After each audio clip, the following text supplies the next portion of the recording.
ಇಲ್ಲಿ ತುಂಬಾ film shooting ಆಗಿದೆ. ಬಟ್ ನನಗೆ ಪರ್ಸನಲ್ ಆಗಿ ಏನ್ ಇಷ್ಟ ಆಯ್ತು ಅಂದ್ರೆ, ತಾನು ಎಷ್ಟೇ ಎತ್ತರ ಬೆಳೆದ್ರು ಒಂದು ಚೂರು ಅಹಂ ಇಲ್ದೇನೆ ಬಂದವರಿಗೆಲ್ಲ ನೆರಳು ಮತ್ತೆ ಫ್ರೆಶ್ ಆಕ್ಸಿಜನ್ ಕೊಟ್ಟಿರೋ ಈ ಮರಗಳೇ ಸಾಟಿ ಅಲ್ವಾ. ಈ ಟೈಟಾನಿಕ್ ಫಿಲ್ಮ್ ಅಲ್ಲಿ ಜಾಕ್ ಅಂಡ್ ರೋಸ್ ತಮ್ಮ ಪ್ರಯಾಣನ ಸ್ಟಾರ್ಟ್ ಮಾಡ್ತಾರೋ ಹಾಗೆ ನಾನು ಈ ಸೀನಿಯರ್ ಸಿಟಿಜನ್ಗಳನ್ನೆಲ್ಲ ಹಾಕೊಂಡು ನನ್ನ ಪ್ರಯಾಣನ ಸ್ಟಾರ್ಟ್ ಮಾಡಿದೆ. ಈ ಜರ್ನಿ ತುಂಬಾ ಸ್ಪೆಷಲ್ ಆಗಿತ್ತು, ಪೀಸ್ಫುಲ್, ಕಾಮ್. ಗೊತ್ತಿಲ್ಲ ಈ ನದಿ ಸೈಲೆನ್ಸ್ಗೋ ಅಥವಾ ಈ ಮೋಟಾರ್ ಬೋಟ್ ಸೌಂಡಿಗೋ ಕಣ್ಮುಚ್ಚಿದೆ, ಒಂದು ಜಂಪ್ ನಿದ್ದೆಗೆ ಜಾರದೆ. ಆದರೆ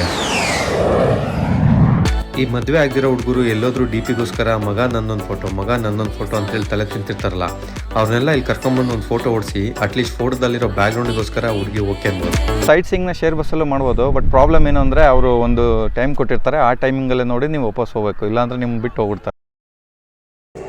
ಇವತ್ತು ಊಟಿಯಲ್ಲಿ ಲಾಸ್ಟ್ ಡೇ. ಬೆಳಿಗ್ಗೆ ಹೊತ್ತು ದೇವಸ್ಥಾನಕ್ಕೆ ಹೋದರೆ ಅದರ ಎನರ್ಜಿನೇ ಬೇರೆ ಬಿಡಿ. ಸೊ ಊಟಿಯಿಂದ ಕನ್ನೂರಿಗೆ ಬರೋ ರೋಡೇ ತುಂಬ ಸಖತ್ತಾಗಿರುತ್ತೆ. ನಿಮಗೆ ತುಂಬ ಟೀ ಪ್ಲಾಂಟೇಷನ್ ಇರುತ್ತೆ. ಮತ್ತು one of the best place in Ooty to Coonoor road is dolphin house ಅಂತೇಳಿ. ಸೊ ನಿಮಗೆ ಎಲ್ಲ ವೀಡಿಯೋಸ್ಗಳನ್ನ ತೋರಿಸ್ತೀನಿ ಇವಾಗ. ಸೋಲೋ ಟ್ರಾವೆಲರ್ಸ್ಗಳನ್ನು ಈ ಶೇಡ್ ಬಸ್ಸಲ್ಲಿ ಫ್ರಂಟ್ ಸೀಟಲ್ಲೇ ಕುಣಿಸ್ತಾರೆ. ಸೊ ನಿಮಗೆ ಒಳ್ಳೆ ವ್ಯೂ ಕೂಡ ಸಿಗುತ್ತೆ. ಡಾಲ್ಫಿನ್ ಹೌಸ್ ವ್ಯೂ ಪಾಯಿಂಟ್ಗಿನ ನನಗೆ ಆ ಹೋಗೋ ದಾರಿ ತುಂಬ ಇಷ್ಟ ಆಯಿತು. ಇಷ್ಟ ಆಗೋದಕ್ಕಿಂತ ಸ್ವಲ್ಪ ಕಷ್ಟನೂ ಜಾಸ್ತಿ ಆಗ್ತಾಯಿತ್ತು. ಏನಕ್ಕೆಂದರೆ ನಾವು ಹೋಗೋ ದಾರಿ ಆ ಥರ ಇತ್ತು. ನಾವಿರೋ ಶೇರ್ ಬಸ್ಸು ಈ ದಾರಿಯಲ್ಲಿ ಹೋಗುತ್ತಾ ಅನ್ನೋದೇ ನನಗೆ ಯಾವಾಗಲೂ ಡೌಟ್ ಆಗ್ತಾಯಿತ್ತು. ಎದುರುಗಡೆ ಏನಾದ್ರು ಬಸ್ಸು ಕಾರು ಬಂದರೆ ಇವನು ಹೆಂಗಪ್ಪ ಡ್ರೈವ್ ಮಾಡ್ತಾನೆ ಅನ್ನೋದೇ ನನಗೆ ತುಂಬ ತಲೆನೋವಾಗಿಬಿಟ್ಟಿತ್ತು. ನೀವು ನೋಡ್ತಿರೋ ವಾಟರ್ ಫಾಲ್ಸ್ ಹೆಸರು ಕ್ಯಾಥರಿನ್ ವಾಟರ್ ಫಾಲ್ಸ್ ಅಂತೇಳಿ. ಬ್ರಿಟಿಷ್ ಕಾಲದಲ್ಲಿ ಒಬ್ಬಳು ರಾಣಿ ಇದ್ಲಂತೆ, ಕ್ಯಾಥರಿನ್ ಅಂತೇಳಿ. ಅವಳ ಹೆಸರನ್ನೇ ಈ ವಾಟರ್ ಫಾಲ್ಸ್ಗೆ ಇಟ್ಟಿದ್ದಾರೆ. ನಾವು ಸ್ಟ್ರೈಟ್ ರೋಡಲ್ಲಿ ಹೀರೋಗಳ ಥರ ಗರ್ಜನೆ ಮಾಡ್ಕೊಂಡು ಗಾಡಿ ಓಡಿಸ್ತಾ ಇರ್ತೀವಿ. ಆದರೆ ಈ ಥರ ರೋಡ್ಗಳು ಬಂದರೆ ಸ್ವಲ್ಪ ಗರ್ಜನೆ ಚೂರು ಕಡಿಮೆ ಆಗ್ಬಿಡುತ್ತೆ. ಏನಕ್ಕೆ ಅಂದರೆ ನಾನು ಕುಡ್ದಿರೋ ನೀರು ರಿವರ್ಸ್ ಗಿರಲ್ಲಿ ಬಾಯಿಗೆ ವಾಪಸ್ ಬಂದುಬಿಡುತ್ತೋ. ನನಗಂತೂ ಡ್ರೈವರ್ ಸ್ಟೇರಿಂಗ್ ಮೇಲೆ ಕಣ್ಣಿತ್ತು ಬಿಡಿ. ಸ್ಟೇರಿಂಗ್ದೇನು ಸಮಸ್ಯೆ ಇರಲಿಲ್ಲ, ಆದರೆ ನಮ್ಮ ಡ್ರೈವರು ಎದುರುಗಡೆ ಇರೋ ವ್ಯೂವ್ನ ತೋರಿಸ್ಬಿಟ್ಟು ಇಲ್ಲಿ ಏನಾದರೂ ಹೆಚ್ಚು ಕಡಿಮೆ ಆದರೆ ಸೀದಾ 2000 ಅಡಿ ಕೆಳಗಡೆ ಹೋಗ್ಬಿಡ್ತೀವಿ ಅಂದ್ಬಿಟ್ಟ. ಅವಾಗ ಸ್ವಲ್ಪ ಭಯ ಆಯಿತು. ನಾವು ಯಾವಾಗಲೂ ನಮ್ಮನೆ ಉಪ್ಪಿನಕಾಯಿ ಬಗ್ಗೆ ಮಾತಾಡೋದು ಬಿಟ್ಬಿಟ್ಟು ಬೇರೆ ದೇಶದ ಉಪ್ಪಿನಕಾಯಿ ಬಗ್ಗೆ ತುಂಬ ಮಾತಾಡ್ತಿರ್ತೀವಿ. ಬನ್ನಿ ಈ ಸರಿ ನಮ್ಮಮ್ಮ ಮಾಡಿರೋ ಉಪ್ಪಿನಕಾಯಿನ ತುಂಬ ಗ್ರ್ಯಾಂಡಾಗಿ ಪ್ರಮೋಟ್ ಮಾಡೋಣ.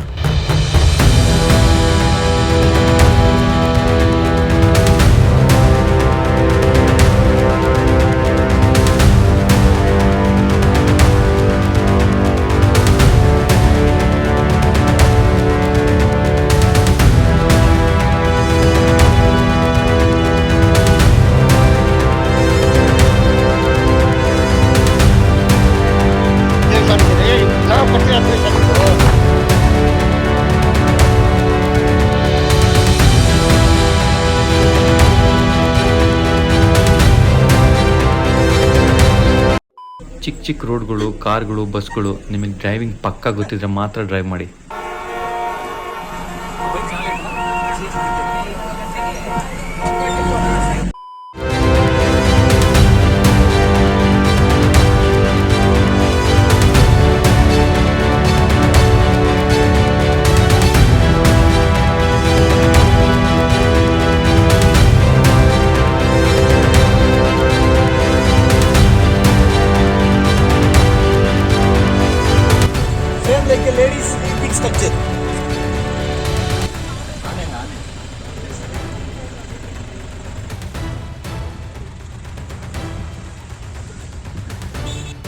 ನಿಮಗೆ ಈ ರೋಡಲ್ಲಿ ಡ್ರೈವಿಂಗ್ ಅಷ್ಟು ಕಂಫರ್ಟಬಲ್ ಇಲ್ಲ ಅಂದರೆ ನೀವು ಕುನ್ನೂರಿಗೆ ಬಂದುಬಿಟ್ಟು ಅಲ್ಲಿಂದ ಒಬ್ಬ ಡ್ರೈವರ್ ಅಥವಾ ಕ್ಯಾಬ್ನ ಹೈರ್ ಮಾಡ್ಬೋದು.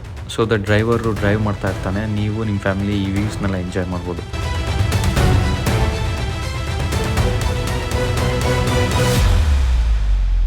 ಇಲ್ಲಿ ಏನೋ ಇದೆ ಅಂತೇಳಿ ಎಲ್ಲರೂ ಕ್ಯೂರಿಯಾಸಿಟಿಯಲ್ಲಿ ಕ್ಯೂ ಅಲ್ಲಿ ನಿಂತ್ಕೊಂಡು ನೋಡ್ತಾ ಇರೋ ಜಾಗದ ಹೆಸರು ಬಂದು ವ್ಯಾಲಿ ವ್ಯೂ ಅಂತೇಳಿ.